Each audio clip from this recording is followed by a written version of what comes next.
నమస్కారం సార్. నమస్తే సార్ వల్లభనేని వంశీ పరారీలో ఉన్నాడు అని చెప్పేసి వార్తలు ప్రచారంలో ఉన్నాయి సార్. అంటే అంతకుముందు అసలు నిన్ను అరెస్ట్ చేశారు అని చెప్పేసి వార్తలు వచ్చాయి. కాకపోతే మేము అరెస్ట్ చేయలేదు, ఆయన కోసం గాలిస్తున్నామని చెప్పేసి పోలీస్ చెప్పడం చూస్తున్నాం సార్. మరి అరెస్ట్ చేసే అవకాశం ఏమన్నా ఉందా? ఏ కేసులో అరెస్ట్ చేస్తారు? అసలు పరారీలో మరి ఎక్కడ ఉన్నారు అసలు వల్లభనేని వంశీ?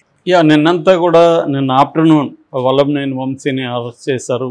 హైదరాబాద్ నుంచి గన్నవరం వెళ్తున్నప్పుడు పట్టుకున్నారు అని వార్తలు వచ్చాయి. మామూలుగానే ఏ గవర్నమెంట్ ఉన్నా ఫ్రైడే అరెస్టులు జరుగుతుంటాయి ఎప్పుడు కూడా. సో నిన్న ఫ్రైడే కావడం, సో కరెక్ట్గా స్కెచ్ చేశాడు. లోకేష్ స్కెచ్ చేసి ఇవన్నీ చేస్తున్నాడు, లోకేష్ వేట మొదలైంది అని నిన్న చెప్తున్నారు. నిన్ననే మనం రెడ్ బుక్ రాజ్యాంగం గురించి కూడా మాట్లాడుకున్నాం. అంటే రెడ్ బుక్ ఓపెన్ చేశాడు. ఒకవైపు అధికారుల మీద రివెంజ్ తీర్చుకోవడం అనేది మొదలైంది. దాదాపు నిన్న 59 మందికి పోస్టింగ్లు ఈరోజు, అందులో 15 మంది రెడ్లని చెప్తున్నారు.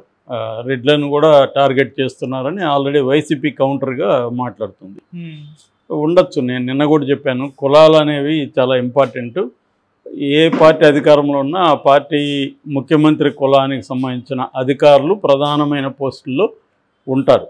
అది అన్ని చోట్ల జరుగుతుంది, ముఖ్యంగా ఆంధ్రప్రదేశ్లో చాలా ఎక్కువ. సో అది ఒకవైపు అధికారులను టార్గెట్ చేస్తున్నారు, రెండో వైపు వైసీపీ నాయకుల్ని కూడా టార్గెట్ చేస్తున్నట్టు కనబడుతుంది. ముఖ్యంగా గన్నవరం సంబంధించిన తెలుగుదేశం ఆఫీస్ని 2021లో వైసీపీ కార్యకర్తలు కావచ్చు, నాయకులు కావచ్చు వెళ్ళి దాని మీద దాడి చేశారు. అప్పుడు అక్కడున్న వెహికల్స్ని తగలబెట్టారు. అప్పట్లో అది పెద్ద చర్చనీయాంశమైంది. దాన్ని తెలుగుదేశం వాళ్ళు కూడా సీరియస్గానే ఖండించారు. దాని మీద కేసు కూడా నమోదైంది. అయితే వైసీపీ వాళ్ళు ఇప్పటి వరకు, వైసీపీ ప్రభుత్వం ఎవరిని కూడా అరెస్టులు చేయడం కానీ ఏమీ చేయలేదు. ఇప్పుడు ఆ కేసులో వల్లభనేని వంశీ అక్యూజన్ నెంబర్ 71గా ఉన్నాడు, 71వ నిందితుడు. తనని ఇప్పుడు A1గా చేర్చాలనేది ప్లాన్ చేస్తున్నట్టుగా చెప్తున్నారు. అంటే ఇక్కడ కూడా మనం మామూలుగానే ఇన్వెస్టిగేటివ్ ఏజెన్సీల స్ట్రాటజీస్ అంతా కూడా ఒకే రకంగా ఉంటుంది దేశవ్యాప్తంగా. అధికార పార్టీ ఎవరిని ఇరికించాలంటే ముందు ఏం చేస్తారంటే దాంట్లో పాల్గొన్న వాళ్ళు ఆ వీడియోలు అవి చూసి అందులో వాళ్ళు తీసుకొస్తారు. తర్వాత వాళ్ళ వాంగ్మూలాలను బేస్ చేసుకుంటారు. అంటే వాంగ్మూలాలు ఏముంటాయి, మామూలుగా పోలీసులు చెప్పిందే వాళ్ళు చెప్తుంటారు. వాంగ్మూలాలంతా కన్ఫెషన్ రిపోర్ట్ అంటే నథింగ్ బట్ పోలీసులు మనకేం చెప్తే మనం అదే చెప్పినట్టు పోలీసులు రాసుకుంటారు, సంతకం పెట్టమంటారు మనల్ని. ఎందుకంటే కోర్టులో ఇవి ఎలాగో నిలవు, కానీ కోర్టులో నిలవకపోయినా కూడా వేరే అరెస్టులకి ఇది సాగ్గా కోర్టులో చూపిస్తారు. సో అలాగా ఇది కూడా ఏం చేశారంటే ఆల్రెడీ వల్లభనేని వంశీకి సంబంధించిన యూసఫ్ పఠాన్ అనే ఒక అతన్ని అరెస్ట్ చేశారు, రమేష్ అని ఒక అతను అరెస్ట్ చేశారు. ఇలాగ మొత్తం 18 మందిని ఇప్పటి వరకు ఆ కేసులో అరెస్ట్ చేశారు. ఈ 18 మంది దగ్గర వాంగ్మూలాలు తీసుకొని ఈ 18 మందిలో ఎక్కువ మంది ఇదంతా కూడా చేయించింది వల్లభనేని వంశీ అని చెప్పాడని వల్లభనేని వంశీని అరెస్ట్ చేసి A1గా వల్లభనేని వంశీ చేర్చాలనేది ప్లాన్ అని చెప్తున్నారు. సో దీంతోపాటు ఇంకొంతమందిని కూడా ఈ కేసులో ఇరికిస్తున్నారని చెప్తున్నాడు. లేళ్ల అప్పిరెడ్డి, తలశిల రఘురాము, నందిగమ సురేష్, ఇంకొంతమందిని కూడా దీంట్లో చేర్చారు. వీళ్ళందరూ కలిసి నిన్న హైకోర్టులో ముందస్తు బెయిల్కి అప్లై చేశారు. అయితే హైకోర్టు విఆర్కే కృపాసాగర్ జడ్జి చాలా సీరియస్గానే వైసీపీ వాళ్ళని ప్రశ్నించారు. ఒక పార్టీ ఆఫీస్ మీద మరొక పార్టీ ప్రభుత్వం ఎలా దాడి చేస్తుంది, ఇది కరెక్టా, అలా దాడి చేయొచ్చా అనే ప్రశ్న ఆయన వేశాడు. ఖచ్చితంగా అది కరెక్ట్ కాదు, ఎవరు కూడా సపోర్ట్ చేయరు. ఖచ్చితంగా ఆ దాడి చేసిన వాళ్ళ మీద, దాడి చేయించిన వాళ్ళ మీద ఖచ్చితంగా చర్య తీసుకోవాలి, దాంట్లో నో డౌట్. అయితే ఇక్కడ ఈ కేసుని ఎంత సీరియస్గా తీసుకునింది తెలుగుదేశం ప్రభుత్వం, ముఖ్యంగా లోకేష్ అనేది ఒక చిన్న ఎగ్జాంపుల్ చెప్పాలంటే, మామూలుగా ఏ గవర్నమెంట్ అయినా కూడా ఏం చేస్తుందంటే గవర్నమెంట్ ప్లేడర్స్ ఉంటారు, అడ్వకేట్ జనరల్స్ ఉంటారు, అసిస్టెంట్ అడ్వకేట్ జనరల్స్ ఉంటారు. ఇది నిజానికి పెద్ద బీభత్సమైన కేసు కాదు, ఒక ఆఫీస్ మీద వాళ్ళు దాడి చేశారు, దానికి గవర్నమెంట్ ప్లేడర్లు సరిపోతారు. కానీ తెలుగుదేశం ప్రభుత్వం సిద్ధార్థ లోత్రాని తీసుకొచ్చింది. ఈ ముందస్తు బెయిల్ విషయంలో కూడా సిద్ధార్థ లోత్రా ఎంటర్ అయ్యాడంటే, సిద్ధార్థ లోత్రా కథ మనకు తెలుసు కదా ఆల్రెడీ. ఆయన గంటకి ₹1 కోటి పైన తీసుకునే వ్యక్తి, టాప్ 5లో ఉంటాడు, ఇండియన్ టాప్ 5 అడ్వకేట్స్లో ఆయన ఉంటాడు. ఆయన్ని ఒక ముందస్తు బెయిల్ విషయంలో ఆయన్ని తీసుకొచ్చారంటే తెలుగుదేశం ప్రభుత్వం కావచ్చు లేదా లోకేష్ కావచ్చు ఎంత సీరియస్గా ఉన్నారు రివెంజ్ పట్ల అనేది తెలుస్తుంది. మామూలుగా అరెస్ట్ చేయడం తప్పులేదు, ఎందుకంటే దాడి జరిగింది, వాళ్ళందరిని అరెస్ట్ చేయాలి, ఖచ్చితంగా అరెస్ట్ చేయాలి, ఇది కేసు నడవాలి. కానీ ఏమాత్రం బెయిల్ కూడా రాకుండా ఎంత జాగ్రత్తలు తీసుకుంటున్నారు అన్నదానికి ఎగ్జాంపుల్ మనకి. ఇటువైపు వీళ్ళ వైపేమో మళ్ళీ పొన్నవాళ్ళు తప్ప వీళ్ళకి దిక్కు లేదు, వైసీపీ వాళ్ళేమో మళ్ళీ పొన్నవాళ్ళు, తర్వాత ఇంకెవరు రవిచంద్ర అనే ఒక అతను, వీరారెడ్డి, ఇలాంటి అడ్వకేట్స్ వీళ్ళ తరపున వాదిస్తున్నారు. ఇప్పుడు ఇంకొకటి కూడా ఇక్కడ ఐరన్ అంటారు. ఐరన్ అంటే ఒకప్పుడు రివర్స్లో ఉన్నారు. పొన్నవెల్లేమో గవర్నమెంట్ వకీల్గా ఉంటే సిద్ధార్థ లూత్రా ఏమో చంద్రబాబు తరపున వాదించారు. ఇప్పుడు రోల్ రివర్స్. పొన్నవెల్లేమో ముద్దాయిల తరపున వాదిస్తుంటే సిద్ధార్థ లూత్రా ఏమో ప్రభుత్వం తరపున వాదిస్తున్నాడు. మరి ఇంత ఖర్చు పెట్టి సిద్ధార్థ లూత్రాని ఈ కేసులో ఇన్వాల్వ్ చేస్తున్నారంటే అర్థమేంటి? మామూలుగా ఎందుకు వీళ్ళకి ఇంత డిమాండ్ ఉంటుందంటే వీళ్ళ కేసులు ఎక్కువగా గెలుస్తుంటారు. అంత స్థాయిలో ఉన్న వాళ్ళు వచ్చి వాదిస్తున్నప్పుడు జడ్జెస్ కూడా కొంత ఒళ్ళు దగ్గర పెట్టుకొని చేస్తారు. ఎందుకంటే పెద్ద అడ్వకేట్లు, సుప్రీంకోర్టు అడ్వకేట్లు వచ్చి హైకోర్టులో వాదించడం అంటే ఖచ్చితంగా జడ్జెస్ కూడా కొద్దిగా ఇదే ఉంటుంది.